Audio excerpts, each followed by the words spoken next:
আসসালামু আলাইকুম। সবাইকে জানাচ্ছি শুভ সকাল। আপনাদের অনুমতি নিয়ে সকাল সকাল শুরু করছি আরও একটি নতুন ব্লগ। এখন বাজে সকাল 6:30 আর আজ ঘুম থেকে উঠেছি সকাল 6টার সময়। ছোট ভাইও ঠিক তখনই উঠেছে, কারণ আজ তার ক্লাস রয়েছে, তাই সকাল সকাল তাকেও উঠতে হয়েছে। যেদিন তার ক্লাস থাকে সেদিন তাকে এমনই কম বেশি 6টা কিংবা 7টা এমন সময়গুলোতে উঠতে হয়। যেদিন একটু লেটে ক্লাস থাকে তখন একটু লেটে ওঠে, তখন 9টার বাসে যায়। আর যেহেতু আজকে একদম সকালের দিকেই তার ক্লাস 9:40, তাই তাকে 8টার বাসেই আজকে যেতে হবে। 8টার বাসে যেহেতু সে যাবে, তাই আজ সে সকাল 6টার দিকে ঘুম থেকে উঠেছে। আর এদিক থেকে আমি তার জন্য ব্রেকফাস্ট রেডি করে দিচ্ছি। সে সকালবেলা আসলে তেমন কিছু খেতে পারে না, কিন্তু যেহেতু সে এখন ভার্সিটিতে যাবে, তাই একদম হালকা কিছু খাইয়েও পাঠাবো না। চেষ্টা করি যে সব কিছুই অল্প অল্প করে দিতে, যেমন প্রোটিনও থাকবে, কার্বোহাইড্রেটও থাকবে, অল্প একটু ফ্যাটও থাকবে, ফাইবারও থাকবে। তো সেই জায়গা থেকে আমি চেষ্টা করেছি একটা পরিপূর্ণ প্লেটার তৈরি করতে।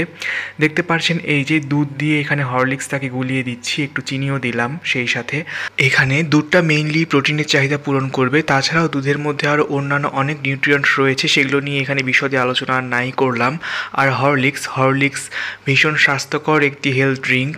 তো এপাশ থেকে দেখতে পাচ্ছেন একটি ব্রেড গরম করে দিয়েছি, এখানে ডিম পোচ করে দিয়েছি, আর এখানে কলা দিয়েছি একটা। কলাটা তাকে ফাইবারের চাহিদা পূরণ করতে সহায়তা করবে, এবং কলাটা কিন্তু ইনস্ট্যান্ট শক্তি দেয় শরীরের মধ্যে। এবং একটি ডিম পোচ করে দিয়েছি। ডিমটা যেহেতু অল্প একটু তেলের মধ্যে পোচ করেছি, তাই সেখান থেকে ডিমটা যেমন প্রোটিনের চাহিদা পূরণ করবে, তেমনিভাবে অল্প একটু তেল থাকার কারণে কিন্তু অল্প একটু ফ্যাটও যুক্ত হচ্ছে সকালের ব্রেকফাস্টে। আর ডিমের কুসুমটা তো আমরা জানি সেটার মধ্যে ফ্যাট আছে, প্রোটিন আছে। আর এপাশ থেকে যে ব্রেড দেখতে পাচ্ছেন, ব্রেডটা গরম করে দিয়েছি। ব্রেডটা পুরোটাই কার্বোহাইড্রেট। তো চেষ্টা করেছি তাকে সকালের নাস্তায় আসলে সব কিছু অল্প অল্প করে দিতে, যদিও বা সে খেতে চায় না। তারপরে আমি তাকে বলি যে না, সারাদিন ক্লাস আছে আর ক্যান্টিনে কী খাবা না খাবা খেয়ে যাও। তো জোর করে করে আসলে খাওয়াতে হয়।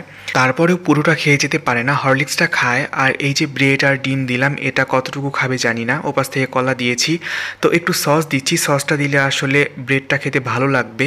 খুব অল্প পরিমাণে সস দিচ্ছি। এই তো ব্যাস। ওদিক থেকে ছোটো ভাইও ফ্রেশ হয়ে চলে এসেছে, আর তার প্লেটটাও আমি রেডি করে ফেলেছি। এবার তাকে তার ব্রেকফাস্টটা দিয়ে আমি আবার আমার ব্রেকফাস্টটা রেডি করে ফেলবো, কারণ ছোটো ভাই বের হবার সঙ্গে সঙ্গে তার সাথে আমিও বের হই। তাকে তার ইউনিভার্সিটির বাসে উঠিয়ে দেই, তারপর আমি প্রায় 30 থেকে 40 মিনিটের মতো মর্নিং ওয়াক করি। আর এই জন্যই সকালবেলা আমিও আমার ব্রেকফাস্টটা এখন সেরে নেব। এই তো দেখতে পাচ্ছেন তার প্লেটটা এখন আমি তাকে দিয়ে দিচ্ছি। আর এদিক থেকে রান্নাঘরে চলে এসেছি, আমি আমার জন্য একটা ডিম পোস্ট করে নিলাম। সময় যেহেতু একদমই কম, তাই খুব ঝটপট করে করতে হচ্ছে, কারণ ভার্সিটির বাস তো একদম টাইম মতো আসবে, টাইম মতো ছেড়ে দেবে। এদিক থেকে দেখতে পাচ্ছেন ডিম পোস্ট করার পর এপাশ থেকে দুধ দিয়ে ব্রেড ভিজিয়ে ভিজিয়ে খাচ্ছি। আর আমার ব্রেডটা এখন গরম করার আমার আর সময় নেই, ঝটপট এটা খেয়ে তারপর দুভাই বেরিয়ে পড়বো। তাকে তার বাসে উঠিয়ে দেবো, তারপর আমি মর্নিং ওয়াক করে আমার সারাদিনের অন্যান্য কাজগুলো করব।